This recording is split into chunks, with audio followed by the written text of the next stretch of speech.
since I'm prepping at the venue today, I've got a bag with me because I will get changed and have a bit of a refresh before the event. So I've packed it last night. I've got 2 outfits. I feel like I'm going away. I feel like I love these events, but I'm kind of ready for this one to be done with. That doesn't mean I don't love it, but they are so a lot to organise physically as well. Just like moving a lot of stuff to get to the venue and doing all the prep. But I feel like it's just in amongst the Christmas busyness, and yeah, I'm excited to wake up tomorrow. I'm gonna do a 15-minute very chilled stretchy yoga just to like calm me down and stretch me out, and then get ready to go. Maybe you want to snake the spine or wave it from left to right, forwards and back, making these movements as big or as small as your body feels like it wants to do right now.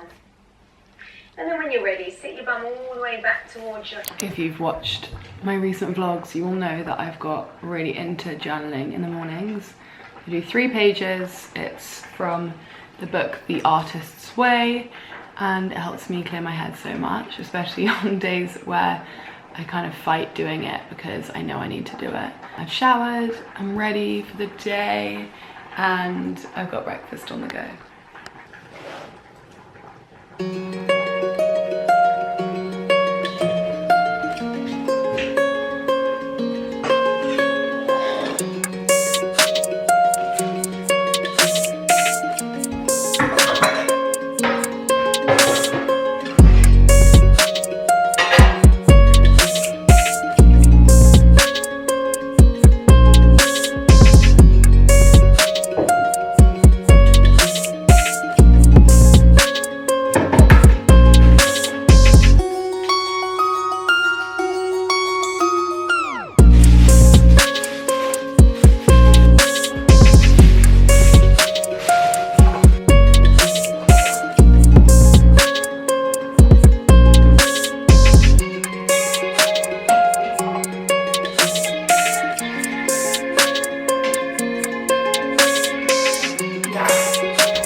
At last, I went back via the flower shop to get another bunch of like Christmas greenery because I just thought the more the merrier, and I've used some really beautiful ceramics from Bettina Ceramica.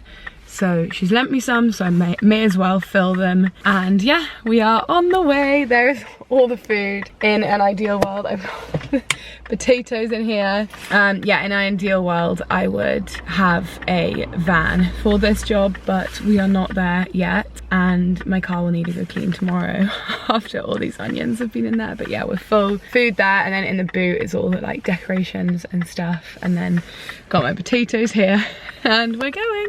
I will see you at the venue. Okay, we are in the space. There's Laura and there is Poppy, and we've got quite a big but quite dark kitchen. So we're just making our way through some prep, and yeah.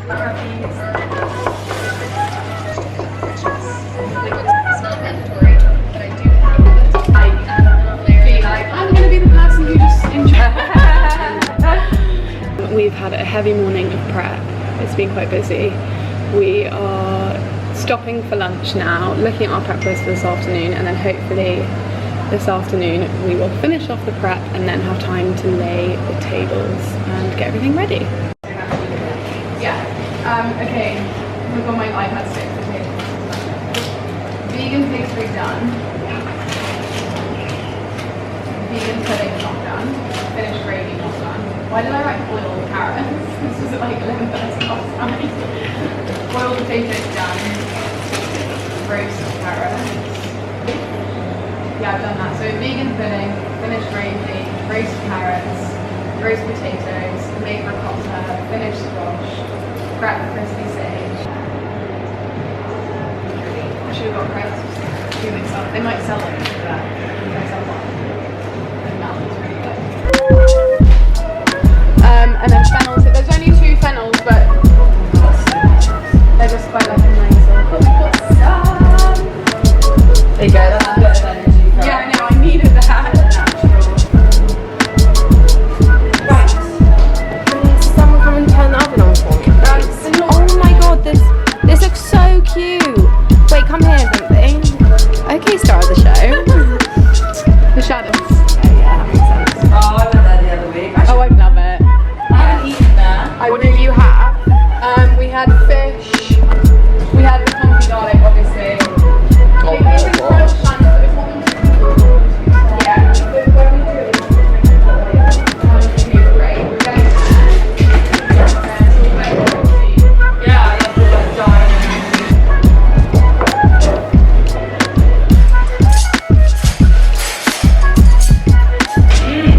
That was in Wales. So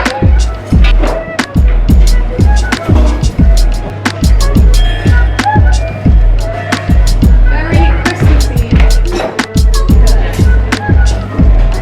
Do we want to clear like as and when people are finished, Yeah, just so we can get plates yeah, back? Like, yeah, don't wait for yeah, exactly. We're not in wait a for the whole table to finish. wait for a whole table to finish. So treat it like a restaurant. Yes. In some regard. Yeah, wait for a whole And then table. keeping cutlery. Keeping cutlery. Keeping cutlery out. Yeah. We haven't put spoons out, so we'll need either forks or spoons for the cakes. Okay. And yeah. are you going to do an announcement for Christmas crackers? Yeah. Are there spare Christmas crackers? We should try and do them as well. Yeah, we do. Sure. Yeah, I think we could potentially talk about music. Yes. I gave it a right. But that's not a big deal. I asked them.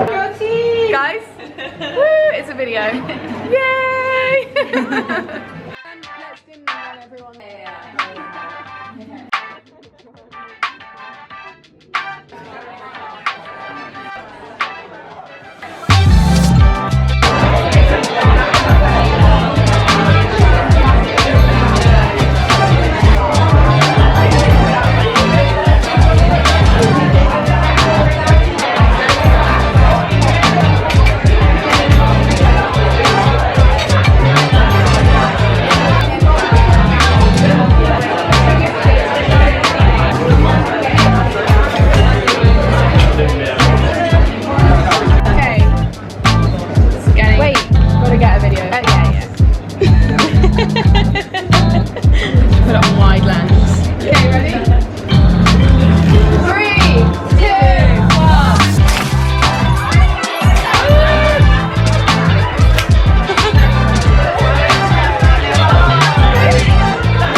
Give a quick update.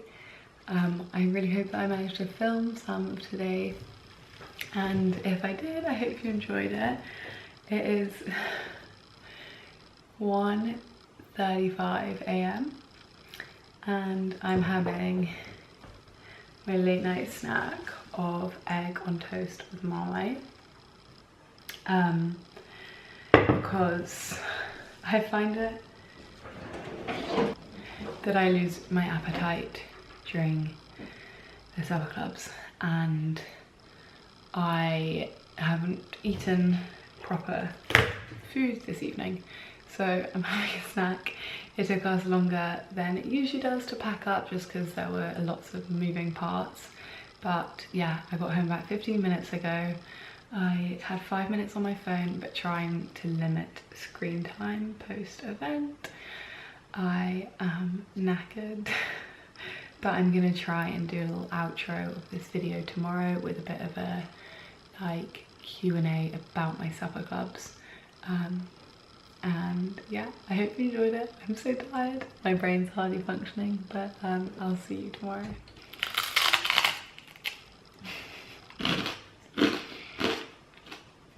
Hello.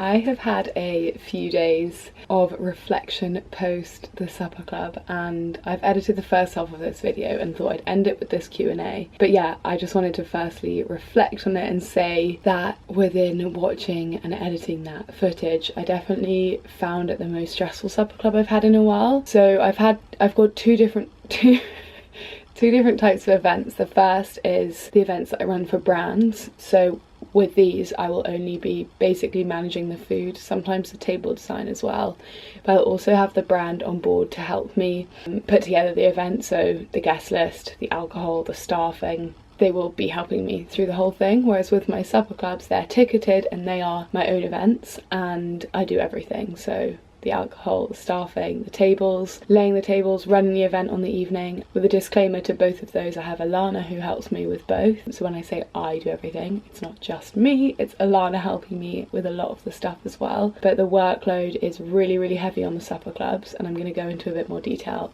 on that now. Yeah, I just wanted to highlight that they are amazing and I genuinely love them so much, but they do break me mentally and physically. And yeah, just I guess I put a lot of pressure on myself to run events that I'm really, really proud of, which anyone would, but yeah, sometimes it's a lot. So that's why I don't do them as regularly as I would like to. I'm working on figuring out a model where I can make them a bit more manageable, maybe taking someone on to help me manage them, the logistics side, and then I can work on like the creative side as well as Alana and I. So yeah, that's a bit of an update. I'm just gonna try and keep this quite brief and maybe if the topic is of interest, then I will continue on the supper club theme on the vlogs and create more of this style of video for you. So I'm just going to go through them as they appear on my phone. I've got the questions I asked on Instagram. The first question I think is slightly unrelated to supper clubs, but I thought it would be interesting to answer anyway. How did you build a following?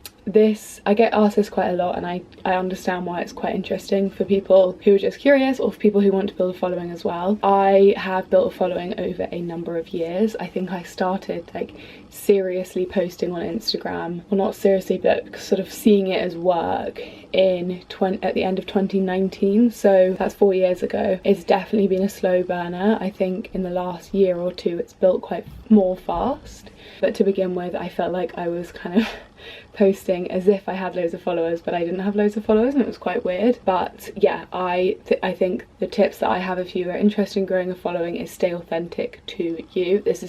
Sounds so wishy-washy, but really, like, there's a million influencers in the world. I don't know how many there actually are, but lots. And I think what sets you apart from other people is who you are and what your narrative is, and just staying true to what you do and like.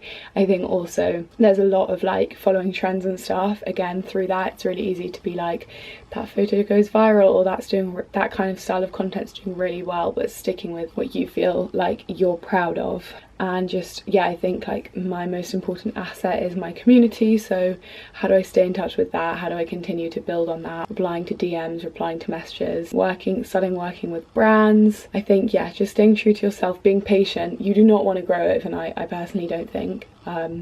I don't think that's healthy for you or your audience. I think the slow burners are the ones that have longevity in their career. Maybe I'm telling myself that, I don't know. But yeah, it did feel like it took a long time to build up to where I am now, and now I am really, really lucky to be able to rely on the foundations of social media for all of my other work. But yeah, just keep going, go at it slowly, post regularly, post consistently, and stay true to yourself. So onto the supper club questions. So someone has asked, this is a good place to start. In Germany we don't know supper clubs. Would you share more about the concept, etc.? So a supper club, for those of you who don't know, I think I did my first one in 2019, maybe 2018, or maybe the beginning of 2019. So the concept of a supper club is essentially like a pop-up restaurant for a night. So you create a menu, you create a theme, you create an atmosphere, and you are feeding people all in one go. It's usually a set menu, but it's not always, and it's usually communal dining. So basically for my ones, people buy tickets for the supper clubs, and then they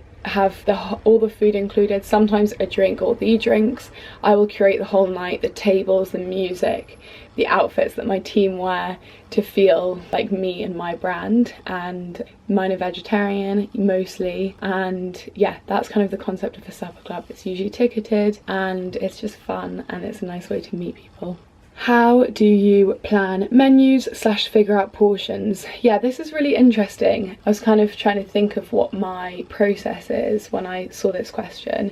So with the menus, mine really base themselves on what's in season, but also not just what's in season, what the kind of feel of the event is in regard to what time of year it is. So in the summer I did lots of like snacky plates and big fresh vegetables and leafy greens and tomatoes, and in the winter I'll do more like lentils, warming food. For the Christmas one I did a big vegetarian roast. So usually I will kind of find 2 or 3 vegetables that I really want to work with, and then I'll figure out the menu around that. It takes me a while for sure to get to the final menu, but usually I'll be playing around with 2, 3 or 4 vegetables and kind of create dishes around that. Often I will not do starter main pudding, I'll just have loads of different dishes coming out. It's not by any means a tasting menu, it's just big sharing plates of everything coming down the table.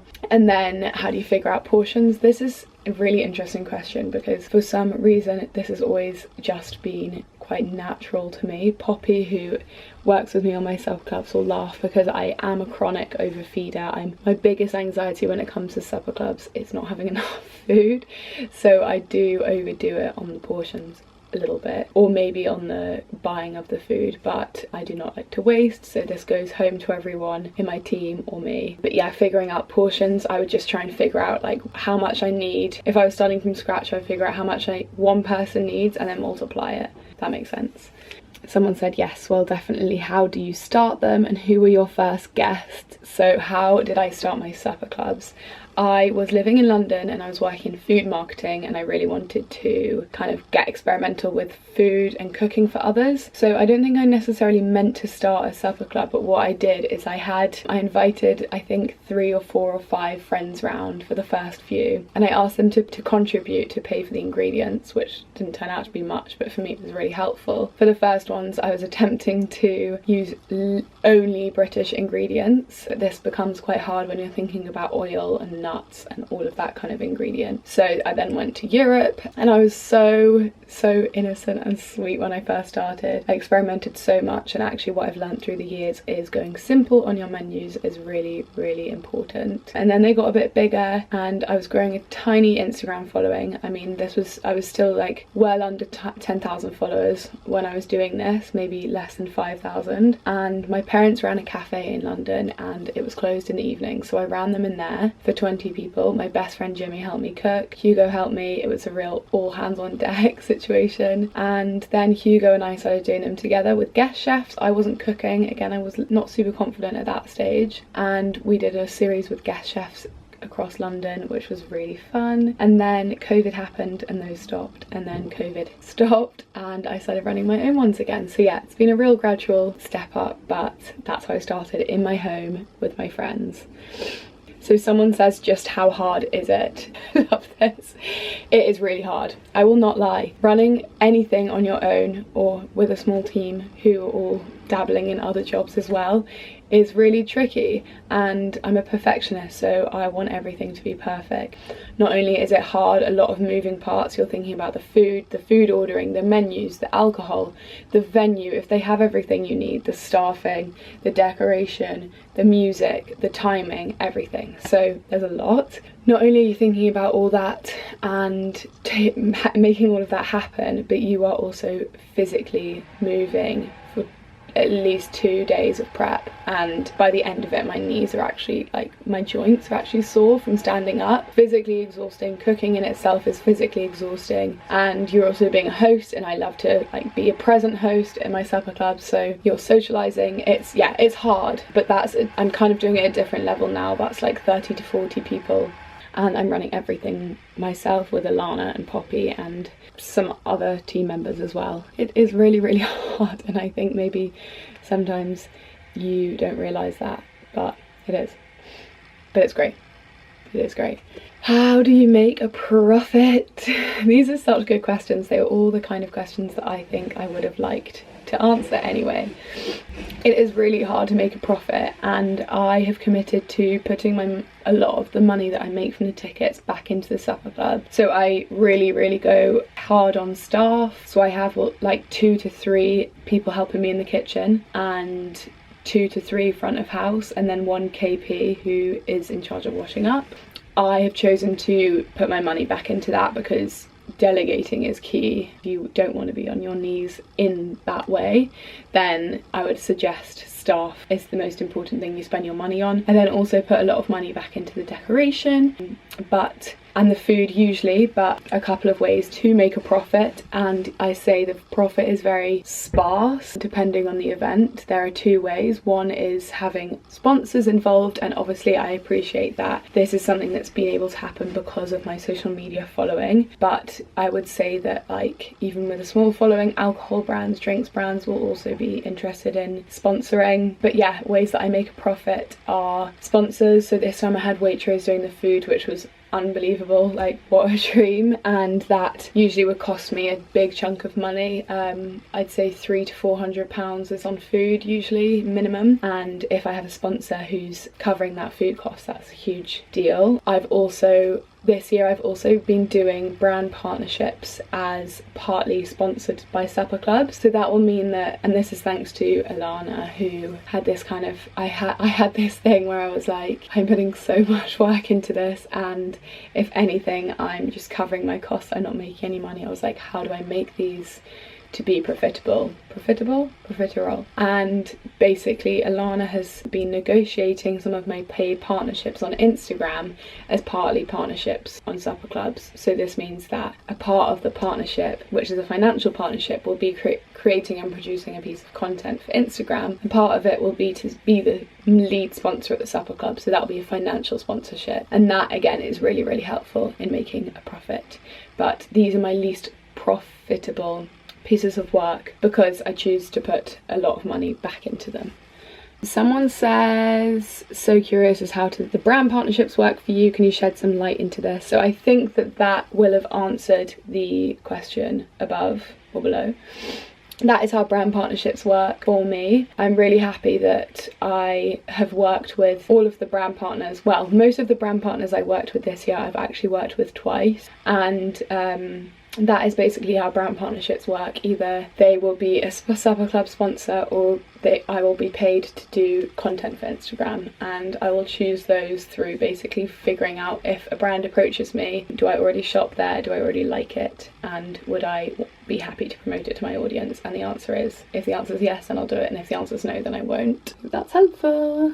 Someone said, I'm going to try and rush through, there are loads left, but I'm going to try and rush through the rest of these. Someone says, where did you get your gorgeous gingham tablecloths? I literally went to the fabric shop. I think that's the most cheap way to do the tablecloths. I had a vision, I was a little bit anxious about the round tables, but actually ended up really enjoying styling them, and I just went to the fabric shop with the table measurements and bought the fabric. I didn't even seam them. Is that what it's called? I didn't even seam them. I literally just used the fabric. Typically, how big are your supper clubs? They are mostly, I usually do 40 people, but I want to do a bit less this time, so it's 30 people. I'd say between 25 and 50 is the average. How do you recommend starting one? I would say my previous answer about just starting them in your home for a small quantity of people and asking them to cover the ingredients is a really good way to start experimenting. Also, collaborating with people, that's a great way, and just having fun with it and seeing like what parts of it you like and don't like, and what kinds of menus you do, and finding your personal style, but just starting slowly, don't go in the deep end. What are some tips for making the best profit but still providing high quality food? I really like that. I think knowing how to charge for a ticket, this is again something that I struggled with. I've started low and I've increased my ticket prices a bit so that I can cover the cost of the ingredients, making sure people feel like they're getting a lot for what they're paying. So mine will always be at least 3 courses, maybe 4, with a welcome drink and sometimes all the drink included. But I know that again that's difficult because you're trying to balance making a profit, but I would say yeah, just knowing how to charge and being bold with your charging, and also being clever about how and where you source the high quality food from. So like, can you bring it down a notch and go to like a middle ground brand that you would not necessarily use to cook at home but is still high quality enough to feed people? And yeah, kind of finding a balance with it, but knowing how to charge, I'd say, is something I struggle with, but it is really, really important. And moving on from that, someone asked, how do you decide ticket prices? This is something that I've kind of dabbled with through the years. I've always looked at other people and how they're pricing it and what you get when you go to their ones. And I have raised my prices because of the amount of work that goes into them and the time and the money that I put back in. And people seem okay with it. It's a bold pricing. I charge about £60 to £65, but I like to think that you're getting good value for your money when you do that. I'm not the kind of person, unfortunately, who does like price per head and figures out profit per head and stuff. I just kind of figure out in my head roughly what it's going to cost me and go from there. But there's so many different ways to do it, but that is how I do it. Market research, always go to other supper clubs, look at other supper clubs on Eventbrite, do your research. Okay, I'm going to do literally a couple more because my camera's low on battery. Someone said, how are they funded? Are they self-funded? Yes, they are self-funded. Again, I've said it's like a cycle, so I put in what I get.